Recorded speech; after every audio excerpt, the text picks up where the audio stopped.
아멘. 혹시 옛날을 기억하시는 분들이 있을 거예요. 제가 초등학교 다닐 때는 중학교를 시험을 쳐서 갔어요. 그래서 저도 이제 열심히 공부해서 중학교 시험을 치는데 제가 지원한 학교의 경쟁률이 14대 1이었습니다. 얼마나 몰렸는지. 그래서 벌써 불안한 마음이 막 생겼습니다. 그래서 발표하는 날 가보니까 역시 불합격이었습니다. 당시에 합격자 명단은 학교 벽에 보면은 벽 한 이 정도 위에다가 쫙 이렇게 일렬로 붙여놓습니다. 그러면 줄을 따라 이름을 찾고 수험 번호를 이렇게 훑어보면서 한쪽에는 와 하고 한쪽에는 숙이고 그런 풍경들이 있었던 때였습니다. 어쩔 수 없이 2차 시험을 또 지원을 했습니다. 근데 2차 시험도 비율이 만만치 않았습니다. 근데 2차 시험을 치는데 중학교에 우리 또 앞집에 사는 친구하고 같은 초등학교 반이었습니다. 또 같은 동네고. 그래서 그 친구와 같이 2차 시험을 쳤는데 이제 한 주간 뒤에 발표를 합니다. 그래서 둘이서 이제 발표하러 가는데 별로 말할 게 없었죠. 떨어졌을까? 합격했을까? 떨어지면 어떻게 하지? 이 떨어지면은 죽었다 이제. 합격하면 살았다. 떨어지면 죽었다. 둘이서 말없이 그냥 학교까지 갔는데 쫙 벽보에 쫙 이렇게 수험번호 이름을 쫙 이렇게 붙여놨습니다.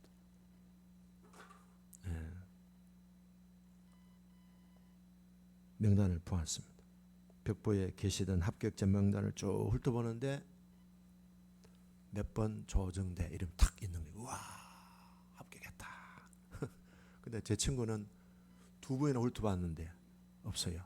그래서 제가 한 번 더 한번 훑어보자. 세 번이나 훑어봤는데 이름이 없어서 결국 떨어져서 그 친구는 3차로 지원하는 중학교에 들어갔습니다. 둘이서 집에 오는데 말 한마디 하지 않고 왔습니다. 나는 붙었다고 흥분할 것도 없고 그 친구는 또 떨어졌으니까 얼마나 마음이 무거웠겠습니까? 말 한마디 없이 집에 들어갔습니다. 우리가 인생을 살다 보면은 이름이 우리에게 참 행복을 줄 수도 있고 이름이 없는 것 때문에 우리에게 정말 어떤 절망을 경험할 수도 있고 아마 우리가 일생을 살아가면서 한두 번은 다 내 이름이 이름 때문에 이름이 올려 있을 때 이름이 또 안 올려졌을 때 그렇죠? 저는 참 시험 치면서 많이 떨어져 본 경험이 있었어요. 대학을 갈 때도 떨어져 봤고 대학원 갈 때도 떨어져 보고 또 떨어지기도 하고 붙기도 하고 그렇게 했습니다. 오늘 본문의 내용은 명단이 있는데 이 명단이 오늘 성경에 보면은 49,897명의 명단이 쫙 나오는 거예요. 근데 이제 리더들, 제사장들 그리고 각 이제 지파의 족장들 이름이 있고 했는데 또 족장들의 가정에 깊이 들어가면 또 명단이 쭉 나와 있죠. 그러니까 이 49,897명이라는 명단이 쫙 이름이 기록되어 있는데 이 이름은 명예의 전당에 이름이 실려진 정말 존경받는 이름, 자랑스러운 이름들이라고 할 수 있습니다. 근데 이 사람들이 70년 동안 바벨론 포로 생활을 하다가 이제 본국으로 이제 다시 돌아왔습니다. 바벨론이라는 나라에 이스라엘이 멸망을 당해서 많은 사람들이 포로로 끌려갔습니다. 포로로 끌려간 사람들은 거의가 다 쓸만한 사람들이 다 끌려갔죠. 그래서 거기서 70년 세월을 보내고 본국으로 다시 귀환을 했습니다. 근데 그때 바벨론을 통치했던 페르시아죠. 바벨론이 망하고 페르시아를 통치했던 왕이 고레스 왕이었습니다. 근데 이 고레스 왕이 지난주에 말씀드렸습니다마는 구약 성경 이사야 선지자의 글을 읽다가 자기 이름이 기록된 예언의 말씀을 보고 굉장한 감동을 받았습니다. 그래서 아무 조건 없이 유대인들을 다 본국으로 돌아가라고 자유를 주었습니다. 근데 이 일은 누가 하셨는가 하면 하나님이 그렇게 감동을 주신 거예요. 하나님이 김정일에도 감동을 주시면은 남북한 휴전선 없앱시다. 네. 남한 사람 오라우. 북한 사람들 가고 싶어. 그래서 남북한이 이렇게 연합이 될 수도 있습니다. 하나님이 역사하시면은, 예, 하나님 역사. 그러니까 이 고레스 왕, 페르시아의 고레스 왕도 하나님이 역사하시니까 아무 조건 없이 이스라엘 사람들을 자유롭게 본국으로 돌아가라고 하는 포고령을 내렸고, 그 다음에 뭡니까? 성전을 건축할 수 있도록 모든 준비를 다 갖추도록 도와주었습니다. 근데 이때 이제 돌아온 사람들은 어떤 사람들이냐? 지난주에 우리 보았습니다만 1장 5절에 오면은 하나님께 감동을 받고 했습니다. 하나님께 감동을 받은 사람들은 바벨론에 살다가 다 어디요? 본국으로 예루살렘으로 돌아왔습니다. 근데 이 돌아온 사람들 가만히 보시면요, 65절에 보면은 노래하는 남녀가 200명이고 그랬어요. 그럼 노래하는 남녀는 뭔가 하면요, 가수들입니다. 찬양대가 아니고 가수들. 그러니까 노래하는 사람들이 왔다는 말은 이 사람들이 형편이 좋다는 거예요, 안 좋다는 거예요? 좋다는 거예요. 그 다음에 밑에 보면은 67절에 보면은 낙타가 435요, 나귀가 6720이었더라. 나귀는 뭘 말하는가 하면은 오늘 말로 하면은 자동차를 말합니다. 자동차를 타고 본국으로 돌아왔다는 말은 바벨론에서 그런 대로 살만했다는 거예요. 근데 이 사람들이 돌아온 사람도 있지만 또 바벨론 땅에 정착한 유대인들도 많았습니다. 이 사람들은 나름대로 바벨론에서 터전을 잡고 그래서 아마 장사를 하든지 사업을 하든지 뭘 하든지 간에 기반을 잡은 사람들은 계산을 했겠죠. 예루살렘에 돌아오는 게 나한테 이익일까? 아니면 여기서 남아서 계속 우리가 정착해서 뿌리를 내리는 게 이로울까? 계산을 했는데 이 사람들은 정착해서 사는 게 우리들에게, 자손들에게 훨씬 도움이 되겠다 계산을 한 사람들은 남았어요. 근데 계산을 하지 않고 하나님에게 감동을 받은 사람들은 예루살렘으로 다 돌아왔다는 거예요. 그래서 이 사람들의 명단이 오늘 이렇게 쭉 나와 있는데 한마디로 얘기하면은 명예의 전당에 이름이 올라간 사람들이라고 얘기할 수 있습니다. 그럼 이 사람들은 오늘 성경에 보면은 하나님께 감동을 받은 사람들이라고 했는데요, 이 사람들이 어떤 신앙을 갖고 있었을까? 구체적으로 세 가지로 정리를 할 수 있습니다. 첫째는요, 비록 나라는 망했고 바벨론 땅에서 식민 통치를 받고 바벨론 땅에서 포로로 노예로 살고 있었지만은 환경에 상관없이 여전히 하나님이 우리를 본국으로 다시 불러주실 것이라고 하는 그 약속을 붙들고 하나님을 의지하고 그 약속해 주신 하나님을 사랑하면서 바벨론에서 70년을 보낸 사람들이에요. 이 사람들은 바벨론이라는 이방 땅에서 세월을 보내면서 막막하지요. 그렇지만 하나님을 의지하고 하나님의 때를 기다리면서 하나님을 사모하고 하나님을 사랑했던 사람들이에요. 두 번째, 이 사람들은요, 하나님의 역사가 우리 유대인들을 통해서 성전을 통해서 이루어지는 새 시대, 새로운 소망을 품으면서 우리가 이 땅에 살아가는 것이 세상의 성공, 세상의 부유함을 누리고 유명한 인물이 되고 출세에 성공하는 것보다도 교회를 통하여서 모든 세계 열방을 하나님의 나라를 이루어 나가는 하나님 나라에 대한 비전을 꿈꾸면서 사모한 사람들, 우리말로 하면은 교회를 사랑하는 사람들이에요. 세 번째는 이 사람들은 이 땅에서의 삶, 바벨론에서 풍요롭고 바벨론에서 성공하고 세상살이에서 유명해지고 뭐 이렇게 사람들에게 박수갈채 받는 것보다도 천국, 천상지향적인 가치관을 지닌 사람들이었습니다. 이 사람들은 바벨론이라는 그런 땅의 현실 세상에 물들지 않고 신앙의 도리를 굳게 잡고 사는 것이 최고의 가치요, 최고의 행복으로 삼고 사는 사람들이었습니다. 오직 먼저 하나님의 나라 의를 구하는 천국 백성의 정체성을 가지고 산 사람들이었습니다. 계시록 14장 4절에서 5절에 오면은 계시록 14장은요. 계시록이 전체 21장까지 기록되어 있습니다. 22장까지 기록되어 있는데요. 계시록 22장의 축소판이 계시록 14장입니다. 그래서 계시록 14장은 소계시록이라 이렇게 할 정도로. 자, 거기 보면요. 14만 4천 명이라고 하는 이름이 나옵니다. 이 사람들의 이름이 천국의 명예의 전당에 이름이 기록되어 있다는 거예요. 이 사람들이 어떤 사람들이냐? 이 사람들은 여자와 더불어 더럽히지 아니하고, 여기서 나오는 여자는 세상, 이방, 바벨론 문화, 종교를 의미합니다.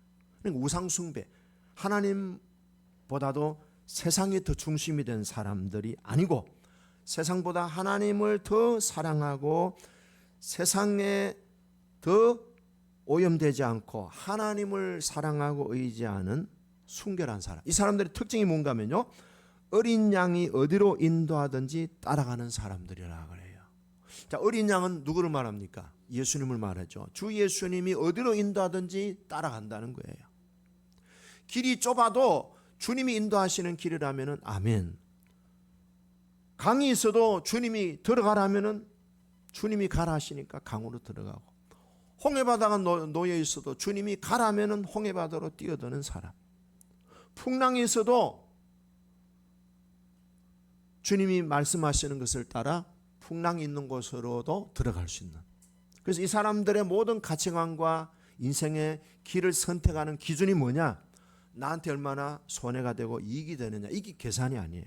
사람들이 어디로 많이 가느냐, 넓은 길이냐 좁은 길이냐 이런 것도 따지지 않아요.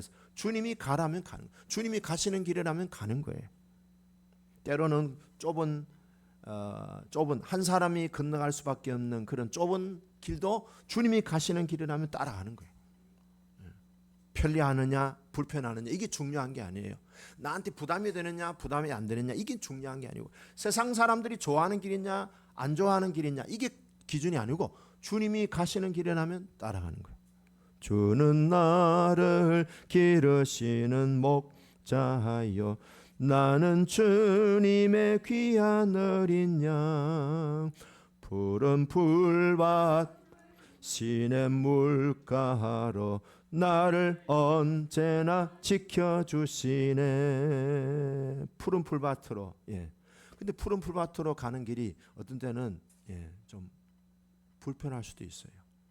왜냐하면 푸른 풀밭이 아무데나 있는 데 아니에요. 푸른 풀밭은요 골짜기를 지나고 때로는 절벽길을 지나서 사람들이 잘 안 가는 곳에 푸른 풀이 쫙 있지, 사람들 맨날 다니는 데는 푸른 풀밭이 다 그냥 뜯어먹었죠. 그래서 목자들이 여름에는 정말 푸르고 싱싱한 풀, 그리고 오염되지 않은 신선한 생수 같은 물이 있는 곳은 남들이 쉽게 갈 수 있는 그런 곳이 없어요. 남들이 안 가는 길. 그래서 그 길은 여름에 특별한 때를 따라서 목자들이 양을 이끌고 먼 길을 여행합니다. 한 달 또는 두 달 정도. 그 목자를 따라가면은 처음에는 고달프고 힘들고 막 낭떠러지 길도 막 조심조심해서 가야 되고, 때로는 그냥 어두컴컴한 음침한 골짜기를 지나가야 하기도 하고. 근데 가다 보면 우와 대박이야. 너무 푸른 풀밭이 쫙 있고 물이 너무 맑고 신선한 그런 생수가 있는 곳을 가는 거예요. 제가 옛날에 청년들을 데리고 설악산 등반 수련을 갔습니다. 3박 4일 동안 7일 만에 갔는데요. 와, 땀은 그냥 줄줄줄줄 나오는 거예요. 그 사닥다리를 붙들고 계곡을 올라가잖아요. 근데 주로 우리가 언제 이동했는가 하면요, 새벽 일찍이 4시에 일어나서 아니면 밤늦게 이동합니다. 왜냐하면 햇빛을 덜 받으니까. 근데 그렇게 하다 보니까 얼마나 골짜기를 깊이 들어가는데요, 진짜 물도 맑고, 물이 그 더운 여름인데도 물이 추워가지고 수영을 못할 정도였어요. 근데 나중에는 대청봉 정상에 올라갔을 때 그 기쁨은 이루 말할 수 없었어요. 계시록 14장에 나오는 14만 4천 명의 명단에 그 명예의 전당에 오는 이름들은요, 예수님을 따라가는 사람들이에요. 좁은 길이든 넓은 길이든 내 마음에 들든 안 들든 피곤하든 피곤하지 않다. 이 사람들은 누구냐? 남은 자들이. 이사야 선지자가 하는 말은 남은 자들, 렘란트라는 말이 있어요. 남은 자들입니다. 우리도 내가 가고 싶은 대로, 내가 편한 대로, 내가 이익이 되는 쪽을 선택하지 않고 주님이 가라고 하시면은 가는 길이에요. 지난주에 우리 주미숙 집사님이 교회에 탁 앉으니까 떠오르는 인스피레이션이 있어요. 감동이 있었어요. 목사님이 나를 부른 게 아니고 주님이 나를 부르셨다. 할렐루야. 이게 감동이에요. 앞으로 주미숙 집사님은 예배의 성공자가 될 것을 확신합니다. 예. 이리 갈까 저리 갈까 천안 삼거리로 빠지는 게 아니고요. 예. 아주 직진 다이렉트로 주님 부르시는 길로 갈 줄로 믿습니다. 자, 이 명예의 전당에 오른 사람들의 특징이 뭐라 했습니까? 세 가지라 그랬죠. 하나님을 사랑했고 교회를 사랑했고, 그 다음에 이 지상의 삶도 중요하지만 더 중요한 것은 영생의 나라, 하늘나라의 삶을 더 소중하게 생각한 사람들이었습니다. 그러면은 여러분, 우리의 이름이 장차 하나님의 생명책에, 명예의 전당에 어떤 이름으로 기록될까요? 이름은 기록되지만 그 이름이 기록된 사람들의 어떤 특징을 우리 하나님께서 기록해 주실 것 같아요. 자, 계시록 3장 5절에 보면은요, 이기는 자의 이름이 생명책에 기록되는데 절대로 지워지지 아니할 것이다. 이기는 자의 이름이라 그랬습니다. 이름이 참 중요합니다. 우리는 다 이름으로 살고 있습니다. 조정대라는 이름이 있습니다. 제가 과거에 우리 교회 식구들 아기를 낳을 때 이름을 많이 지어줬어요. 목사님, 우리 이번에 아기 낳을 텐데 이름 지어주세요. 그래서 제가 뭐라고 짓지요? 조금 있으면은 성별이 구별되니까 그때 맞춰서 지어주세요. 그래서 이름을 많이 지어주세요. 뭐 허반석, 허유신, 또는 김유진, 또는 윤상희. 상이라는 말은 항상 상자에 기쁠 희자. 항상 기뻐하라. 엄마가 좀 이렇게 우울해요. 그래서 딸 낳으면은 항상 기뻐하라는 이름을 상희라고 지어줬어요. 어떤 사람은 유신이라고, 오직 유자 믿을 신. 어떤 사람은 유진이라고 지어줬어요. 남편이 하도 사업을 자꾸 넘어지고 자빠지고 폐지한 이 아들은 유진이라고 지어라. 오직 유자에 전전할 진짜. 그러죠. 또 우리 집에 조은. 요새 조언이라는 일이 너무 많아요. 조언 부동산, 조언 약국, 조언 법률 사무소. 하여튼 우리나라, 우리 교회도 좋은 교회, 우리 딸이 있어서. 조영찬, 조순, 최예성, 최예찬, 다 제가 지었습니다. 이름이 참 중요합니다. 그 이름은 그 사람의 존재를 말합니다. 이름이 없다면은 존재도 없는 거예요. 크리스티 하면은 우리가 크리스티라는 사람이 있구나 그러잖아요. 그런데 이 생명책에 기록된 이기는 자의 이름은 결코 지워지지 않는데, 그 이름은 어떤 이름이냐? 어린 양 예수의 피에 옷을 씻어 희귀한 사람이라. 우리의 죄와 우리의 모든 허물을 예수의 피로 씻어 희귀한 사람이라 그래. 그러니까 명예의 전당에 천국에 이름이 기록될 수 있는 사람은 뭐예요? 예수의 피에 그 옷을 씻어 희귀한 사람이라. 흰 눈보다 더 주의 흘리신 보혈로 희게 씻어주옵소서. 아멘. 자, 한번 따라할까요? 예수의 피를 나에게 뿌리고 바르고 덮습니다. 쏟아붓습니다. 모든 나의 죄와 악을 예수의 피로 씻어 주옵소서. 아멘. 우리의 죄와 악을 씻는 것은 예수의 피예요. 예수님이 십자가 흘리신 피, 예수의 피를 여러분들이 사랑하시기를 바랍니다. 모든 죄, 하늘의 별보다 많은 죄도 예수의 피만 딱 만나면은 희게 씻어진다. 그걸 믿으면은 희게 되는 거예요. 그래서 우리는요, 정말 하나님의, 우리 인간의 힘으로는, 인간의 지성으로는 청량할 수 없는 은혜를 받습니다. 어떤 죄도 예수의 피만 만나면은 용서함 받고 하나님께서 기억도 안 하신다. 동이 서에 먼 것 같이 멀리 던지시고 바다에 깊이 수장하시고 안개가 사라진 것 같이 사라지시고 하나님은 기억도 안 하신다 그랬어요. 예수의 피를 의지하시고 예수의 피를 자주 활용하시기를 바랍니다. 어제 6월 6일이었습니다. 우리 예성이가 활비 오늘은 현충일이야 그랬어. 그래 현충일이 무슨 날인데? 몰라요. 어제 6월 6일을 지냈고요. 6월 6일과 연관되는 날이 뭐예요? 6월 25일이죠. 6월 달에 우리는 나라를 깊이 생각하는 달입니다. 우리 대한민국은 일제식민지 36년에서 해방을 얻었습니다.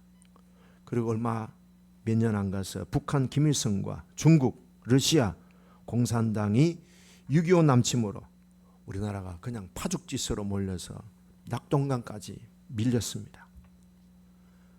아찔했으면 조금만 참 잘못됐으면 우리나라는 적화 통일이 되고요. 공산주의 국가가 돼가지고 지금도 김일성, 김정일이 김정은을 섬기는 나라가 됐을 것입니다. 공산주의 국가가 됐을 터인데 자유우방 국가의 참전으로 겨우 살아났고 남북이 지금 분단된 나라지만 그래도 우리 남한 땅의 자유민주주의 우리가 이렇게 사회를 살아가고 있습니다. 미국과 자유우방의 참전과 희생으로 그 당시에 $100짜리밖에 안 됐던 우리 GNP가 지금은 3만 달러가 되는 경제대국으로 위대한 대한민국이 됐습니다. K문화가 세계로 확산됐습니다.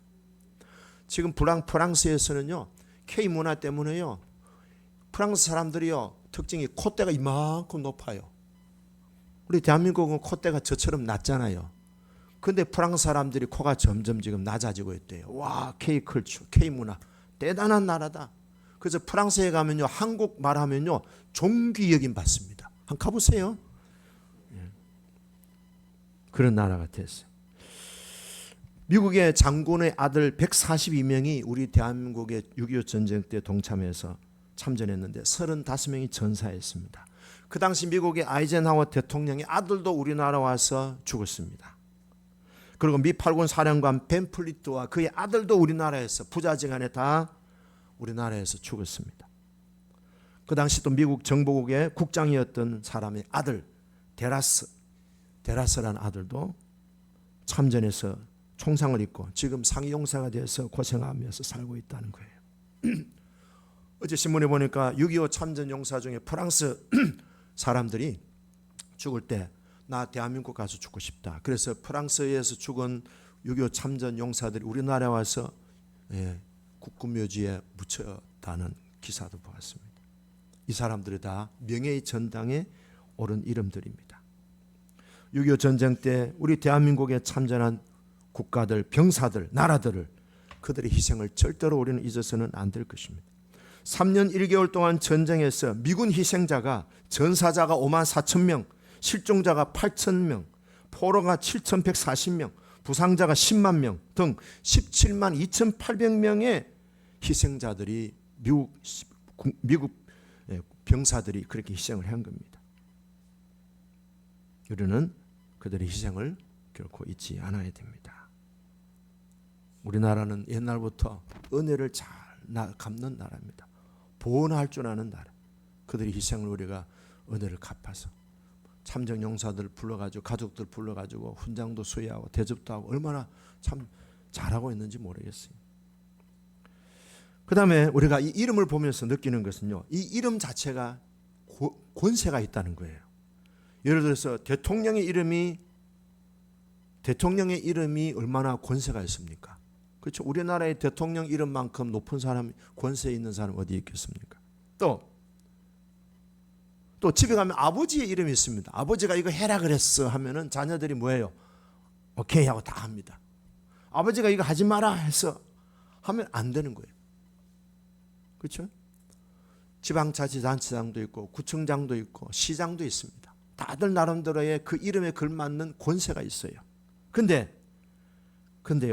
하나님의 이름 권세는 얼마나 막강하겠습니까? 그래서 사도행전 2장 21절에 보면은 주의 이름을 부르는 자는 구원을 얻으리라 그랬어요. 주의 이름을 부르는 자 한번 해봅시다. 주 예수님, 하나님 아버지, 주의 이름을 부르는 자는 구원을 얻으리라. 이 단순히 구원이라는 말은요, 총체적인 구원을 말합니다. 가난에서 구원 뭡니까? 부유함이고, 질병에서 구원이 뭐예요? 치유죠. 분리해서 구원은 뭐예요? 연합이죠. 연합이죠. 주님의 이름을 부르는 곳에는요, 총체적인 구원이 이루어집니다. 저는 많은 하나님의 구원의 역사를 경험했습니다. 질병에서 고침받는 것, 가난해서 부유해지는 것, 떨어진 인생이 합격하는 인생, 쓰러진 인생을 주님은 계속해서 저를 이렇게 세워주시는 경험을 수없이 경험했습니다. 어떤 목사님이 간증인데요, 10년 전이었대요. 허리가 너무 아파가지고 계속 허리 때문에 고전을 했는데, 교회를 개척하고 얼마 안 돼서 기도를 하는데, 강단에 밤에 와서 기도하는데요, 그날 이상하게 허리에 뼈가 끊어지듯이 아픔을 경험했습니다. 그런데 뭔가 잘못됐는지 조금도 움직이지를 못하겠다는 거예요. 야, 이러다가 내가 죽겠구나. 119 빨리 전화해야지 하는데, 전화기가 저기 있는데 전화기까지 갈 수가 없는 거예요. 너무 통증이 심해서, 야, 이러다 죽겠구나. 죽더라도 주의 이름을 부르자. 하나님 아버지 도와주세요. 주여 도와주세요 하는데 성경 구절이 탁 떠오르는 거예요. 예레미야 33장 3절. 너는 내게 부르짖으라. 그리하면 크고 비밀한 일을 내게 보여주리라. 그렇지, 부르짖자. 주여 살려주세요. 크게 소리를 냈습니다. 그랬더니 마음에 어떤 음성이 들렸습니다. 아들아, 네 허리가 그리 소중하니, 허리 때문에 지금 꼼짝을 못합니다. 허리가 중요하지요. 그러는데 또 음성이 들렸습니다. 아들아, 네 허리가 그리 소중하듯이 나는 나의 모든 영혼을 위해서 죽었단다. 나에게는 한 영혼이 더 중요하단다. 그 순간 목사님은 허리를 고쳐달라고 기도할 엄두가 안 났습니다.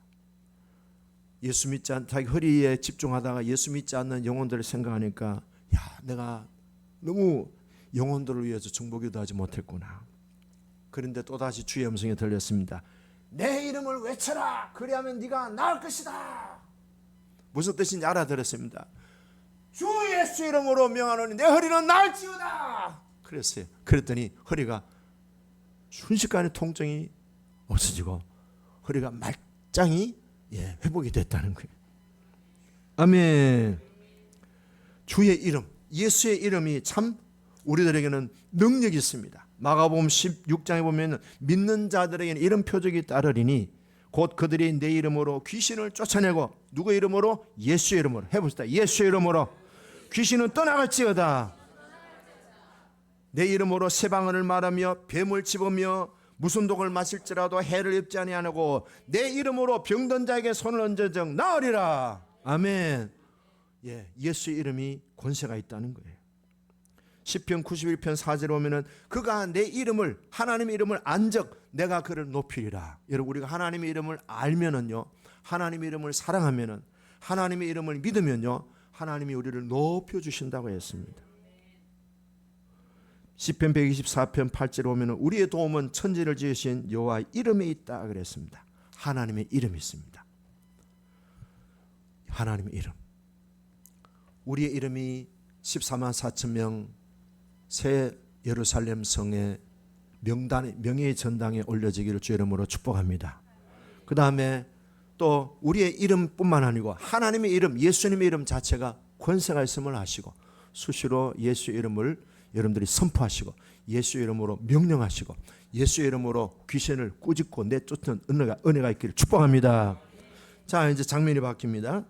자, 오늘 이제 이 사람들이 먼 여행을 하고 한 달 반, 2달 만에 이제 본국으로 돌아왔습니다. 본국에 돌아와서 뭐 했을까요? 성전을 건축하는데 온통 집중했습니다. 자기들 집도 지어야 되고 자기들 이제 삶의 터전도 해야 되는데 무조건 퍼스트, 첫 번째 성전 건축. 그래가지고 뭐 했습니까? 성경 68절 보겠습니다. 어떤 족장들이 예루살렘에 있는 여호와의 성전 터에 이르러 예루살렘 돌아왔습니다.